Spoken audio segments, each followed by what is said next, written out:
बिस्मिल्लाहिर्रहमानिर्रहीम। अस्सलाम वालेकुम दोस्तों, नई वीडियो में खुश आमदेद। दोस्तों, बड़ी ब्रेकिंग न्यूज आ गई। असम्बलियां तहलील, हुकूमत ने मलबा अगली हुकूमत पर डालने के इंतजामात मुकम्मल कर लिए, जबकि दूसरी जानिब कप्तान का बड़ा इम्तिहान शुरू हो गया। वीडियो की तफसील में जाने से पहले आप देख रहे हैं हकीकत की दुनिया डॉक्टर अली के साथ। हमारा चैनल सब्सक्राइब करके घंटी के निशान को दबाना मत भूलिएगा।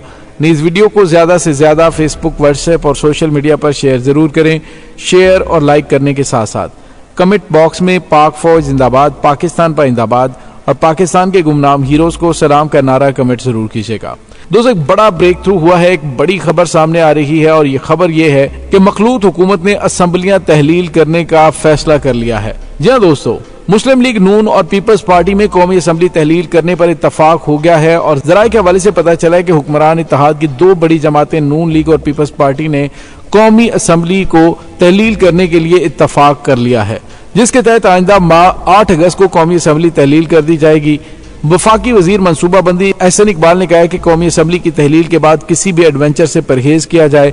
अगर एडवेंचर होगा तो यकीनन इसका रद्द-ए-अमल भी होगा।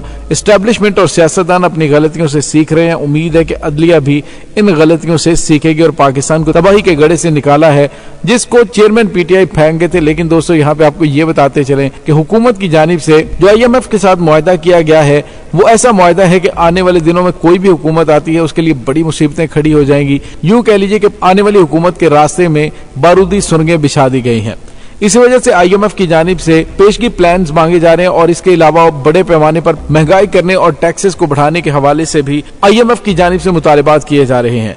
दोस्तों, यहाँ पे आपको ये बताते चलें कि वज़ीर-ए-आज़म के मुशीर और मरकजी रहनुमा पीपल्स पार्टी कमरुज़्ज़मान कायरा ने कहा है कि गैर सियासी शख्सियत को निगरान वज़ीर-ए-आज़म लगाने की मुखालिफत करेंगे।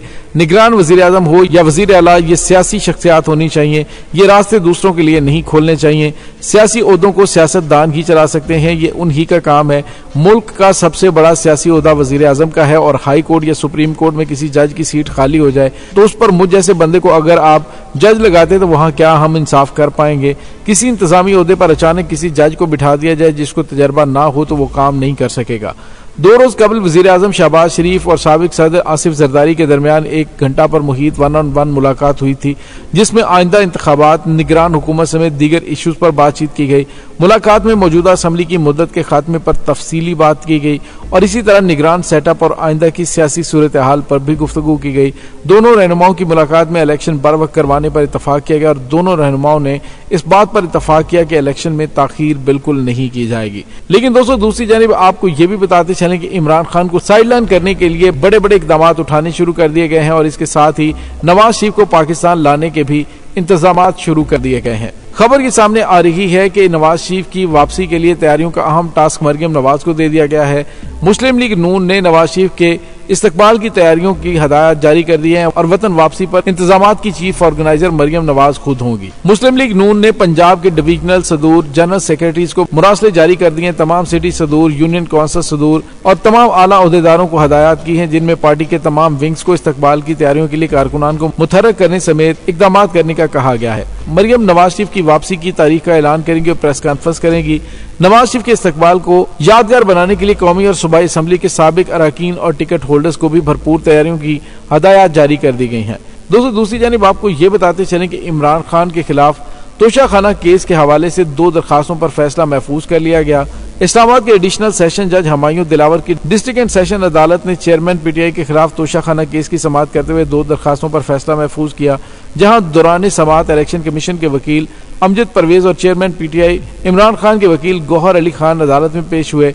गौहर अली खान ने चेयरमैन पीटीआई की आज के लिए हाजिरी से इस्तस्ना की दरखास्त दायर की तो इलेक्शन कमीशन के वकील अमजद परवेज ने चेयरमैन पीटीआई की दरखास्त इस्तस्ना पर एतराज करते हुए मौक़िफ़ अपनाया कि चेयरमैन पीटीआई की दरखास्त इस्तस्ना पर उनके दस्तखत ही मौजूद नहीं है। दौरान समाअत जज हुमायूं दिलावर ने इस्तफसार किया कि बेहतर नहीं था कि इस्लामाबाद हाई कोर्ट में दायर ट्रांसफर की दरखास्त भी साथ लगाते। इस मौके पर इमरान खान के वकील गौहर अली ने जज हुमायूं दिलावर की फेसबुक पोस्टें अदालत में दिखाई और कहा कि मैंने जब इन पोस्टों को देखा तो बहुत दुख हुआ। मैंने तमाम पोस्टें फेसबुक पर देखी हैं। तोशाखाना केस में फेयर ट्रायल का सवाल है, जिसके जवाब में जज हुमायूं दिलावर ने अपने फेसबुक अकाउंट के असली होने की तस्दीक की और कहा कि फेसबुक अकाउंट मेरा है लेकिन पोस्टें मेरी नहीं है। आपको नहीं लगता कि इसकी जुडिशियल इंक्वायरी होनी चाहिए? इन फेसबुक पोस्टों की क्या फोरेंसिक हुई है? आपको नहीं लगता कि इनकी फोरेंसिक जरूरी है? आप क्यों नहीं इन फेसबुक पोस्टों को जुडिशियल इंक्वायरी के सामने लेकर आते। इस मौके पर वकील गौहर अली खान ने कहा कि मैं उम्मीद कर रहा था कि अदालत इन पोस्टों की तरदीद करेगी। आप जुडिशियल इंक्वायरी करवा सकते थे, सुप्रीम कोर्ट जा सकते थे, पोस्टें ठीक हैं या नहीं अदालत के लिए दुरुस्त नहीं के ट्रायल चलाए। दोस्तों दूसरी जानिब आपको ये भी बताते चलें कि पीटीआई की जानिब से जज हुमायूं दिलावर के खिलाफ सोशल मीडिया पर काफी कुछ डिस्कस किया जा रहा है। वैसे होना यही चाहिए कि एक जज को बिल्कुल न्यूट्रल होना चाहिए, लेकिन यहाँ पर मामलात बिल्कुल उलट हैं। दूसरी जानिब आपको ये बताते चलें कि एक और बड़ी खबर सामने आ रही है कि मुल्क के मारूफ कानूनदान चौधरी एतजाज अहसन ने कहा है कि नवाज शरीफ चाहते हैं कि फौज और अदलिया में टकराव हो और हम राज करें। सुप्रीम कोर्ट के बाहर साबिक गवर्नर पंजाब लतीफ खोसा के हमरा मीडिया से गुफ्तगू करते हुए उन्होंने कहा कि माजी में बीबी शहीद और हम पर दबाव डाला गया कि फौजी अदालतें लगने दें, हमने इनकार किया। मैं पीपल्स पार्टी का वजीर दाखिला भी रहा हूँ। उन्होंने कहा कि बीबी शहीद कहा करती थी कि चाहे हमारी हुकूमत खत्म हो जाए लेकिन मिलिट्री कोर्ट्स नहीं बननी चाहिए। इस मौके पर लतीफ खोसा ने कहा कि मिलिट्री कोर्ट सिविलियन के ट्रायल नहीं कर सकते। दोस्तों याद रखिए आबद जुबैरी साहब के दलाइल मुकम्मल हुए। आबद जुबैरी ने भी हमारे मौकफ को दोहराया कि मिलिट्री कोर्ट्स की सिविलियन के ट्रायल नहीं हो सकते। आर्टिकल 8 में 2D को कल अदम करार दिया जाए, ये आर्टिकल 4 और 9 के खिलाफ है। और उन्होंने कहा कि हमारी कोशिश थी कि जजेस में तकसीम को खत्म किया जाए, सब मिलकर बैठे और फैसला करें। मेरी ख्वाहिश थी कि फौज को इस मसले से बाहर रखा जाए। फौजी अदालतों को न मुल्क में न बाहर तस्लीम किया जाता है। फौजी जज कानूनी इल्म से आरास्ता नहीं होते, फैसला तक नहीं लिखा जाता, सिर्फ ये लिखा जाता है कि मुजरिम है या नहीं। तमाम इख्तियारात उनके पास होते हैं, न वकील न शफाफ ट्रायल होता है। लतीफ खोसा ने कहा कि हमारा ख्याल है कि फौज इससे मजीद मजबूत होगी कि इस मामले से दूर रहे। फौजी अदालतों के फैसलों की न हाई कोर्ट में और न ही सुप्रीम कोर्ट में अपील होती है। चीफ जस्टिस ने वाज़ेह तौर पर कहा कि तमाम मयसर जजेस साहिबान को बेंच में शामिल किया जाए। 2 जज साहिबान अपनी मर्जी से अलग हुए, एक पर एतराज हुआ। अटॉर्नी जनरल के बयान से वाज़ेह हो गया कि हुकूमत ने अपनी शिकस्त कबूल कर ली है।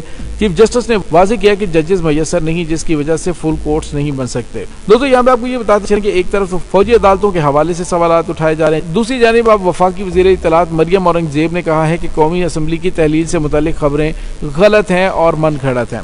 मीडिया रिपोर्ट्स में ज़राए का हवाला देते हुए बताया गया कि हुक्मरान इत्तेहाद की 2 बड़ी जमातें, जिस तरह से मैंने आपको पहले बताया कि मुस्लिम लीग नून और पीपल्स पार्टी ने कहा कि 8 अगस्त को कौमी असम्बली तहलील कर देंगे, लेकिन अब वफाकी वज़ीर इत्तलात और नशियात मरियम औरंगजेब ने कहा है कि ऐसी खबरें नहीं हैं क्योंकि असम्बली तहलील करने से मुतालिक अभी कोई हतमी फैसला नहीं हुआ। दोस्तों दूसरी जानिब इमरान खान को मुख्तलिफ केसेस के अंदर उलझा कर उन्हें मजीद एंगेज करने और नवाज शरीफ को वापस लाने की तैयारियां की जा रही हैं। और दोस्तों यहाँ पे आपको ये बताते चले कि इस वक्त मौजूदा हुकूमत ने जो IMF के साथ डील की है, ये ऐसी बारूदी सुरंगें हैं कि आने वाली कोई भी हुकूमत हो वो ना तो इन शराइत को फुलफिल कर सकेगी। अगर वो इन शराइत को फुलफिल करेगी तो फिर अवाम के अताब का निशाना बनेगी और कुछ ही अरसे के बाद वो हुकूमत खत्म हो जाएगी।